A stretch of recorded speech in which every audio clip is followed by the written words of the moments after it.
Hello and hello, I'm Ragivah Mahdi, and thank you for joining me once again. This episode will be all about what does it mean to be empowered? What does it really mean to be empowered? You know, when you think of the word empowered, oftentimes we think that it's like someone could lay their hands on you and all of a sudden transfer the power that they have over to you. Wrong. No one could put their hands on you, or no one in any way can transfer their power over to you. What can be transferred is authority. So let's talk about authority first before we go into empowerment, because authority is different from power.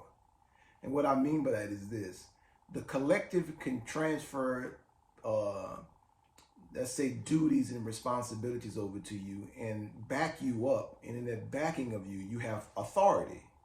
But power is something you have within yourself, and empowerment is a perspective.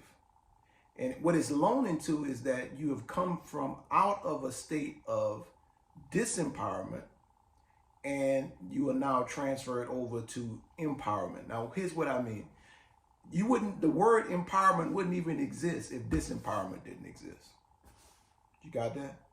The word empowerment wouldn't even exist. The idea of it wouldn't even exist if the idea of disempowerment didn't exist. So they come together. So every time we talk about empowerment, we also have to talk about disempowerment. But we're going to focus right now on empowerment because it is so essential that we do discuss it. And we understand that empowerment is not something that someone else can give to you. We can be granted authority by principalities, by other people, and we can act on their behalf. That is authority. Now, you have authority in your own life, right? You are the author of your life. And what I mean by that is that what you do, you have to pay for, and the way you pay for it is, there are consequences for everything we do. Just like, we are taught in science that for every action, there's an equal and opposite reaction. That simply means for everything you do, there's a consequence, good, bad, or ugly. But we tend to think of consequence as always a negative thing, but consequence is just a what is thing. It is what it is. So now, the more powerful you become, power is a thing of awareness. The more aware you become of your capabilities, of what your choices, of your talents, your gifts, your abilities, the more aware you become, then the more responsible you become for your power, and therefore the more powerful you become. So being empowered is essentially having the perspective that I already possess the talent, the gifts, the resources, the abilities to get done whatever it is I desire to in my life, and I'm consciously putting it into action, right? We're not talking about authority. Even though you do have authority in your own life and you act on that authority, but being empowered is having a perspective that you are aware of it.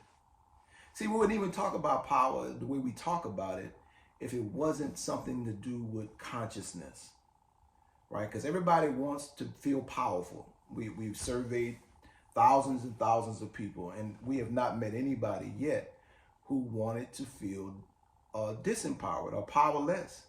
And to be honest with you, the reason why I do what I do is because at 5 years old, I had an experience that would put me on this path. And that experience was my mom and dad had divorced when I was 5 years old, okay?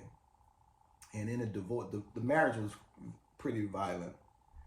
And it was sort of a relief that they were divorcing.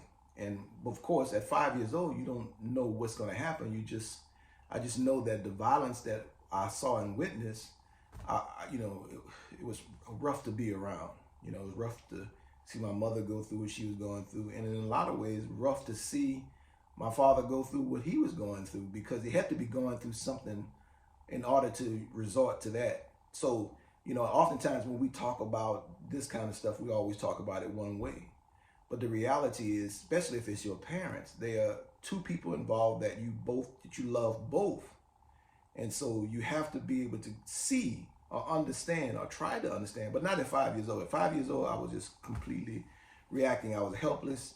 In many ways, I felt like I was a coward, like I was supposed to do something, like I was supposed to protect my mother at 5. So that kind of grew in me, and I had to overcome that because, you know, as a male, you think that that's your job, and I couldn't do anything at 5. I was afraid myself, etc., etc. Anyway, so when they divorced, we lived with my mother, and she was a young mother, you know, struggling to find herself, struggling to be a parent. And me, my 2 brothers, and my older sister, we lived with her in a one bedroom shotgun house. And you know, it's a small house. You can see, a shotgun house is a house that you can see. You stand in the front door, you can look all the way through, and you can see through the back door. That's what they call a shotgun. So if you shoot a shotgun, it'll go straight through the house, right? Louisiana, right? So there were neighbors who, you know, were paying attention to, you know, what was going on with us. And there was a situation where my youngest brother his diaper had not been changed in a few days. And the sheriff department was called, and they picked us up, took us away from our mother.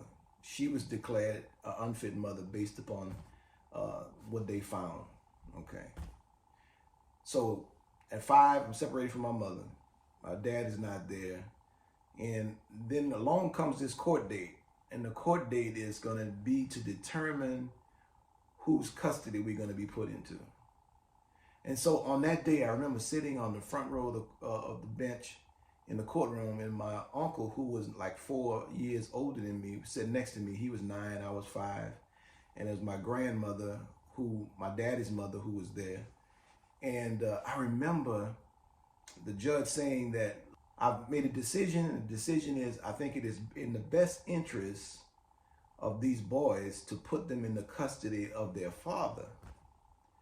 And, you know, in that moment, it was sort of a relief, but, you know, a fear, because I, you know, saw the way my father treated my mother. You know, you don't understand the adult situations behind stuff. But you know, I was sort of like afraid. But then when the judge said that, my dad stood up and walked out of the courtroom. My heart dropped. Oh my God. You talk about fear. My heart dropped, full of uncertainty. I felt utterly powerless. And in that feeling of utter powerlessness, it was so excruciatingly painful that at 5 years old, I made a promise to myself that I would never experience that again. And that is what catapulted me on the journey that I've been on all my life.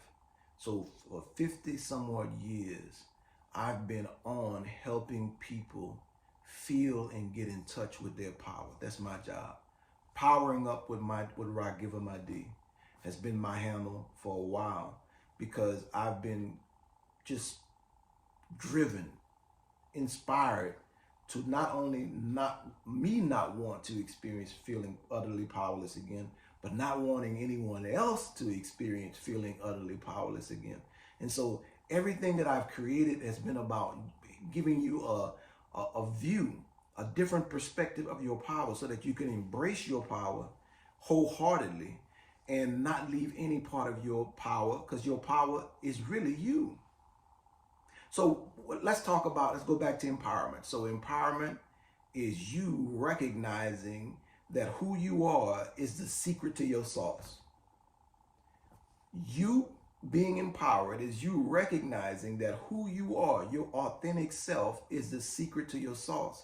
And every time you cut the sauce, you cut the power, you cut the intensity, the potency of your power. You are the power. You. And think of empowerment as you are embracing you, you are loving you, you are seeing, you have caught up with yourself. And then keep catching up with yourself, you catch up with your power, and then you consciously begin to start exercising it in a manner that fits what you desire to manifest into the world. When you can get you to do what you want to do, you are operating fully in your power. This is what empowerment is to me. Peace. Ragivah Mahdi, Soul Focus Group.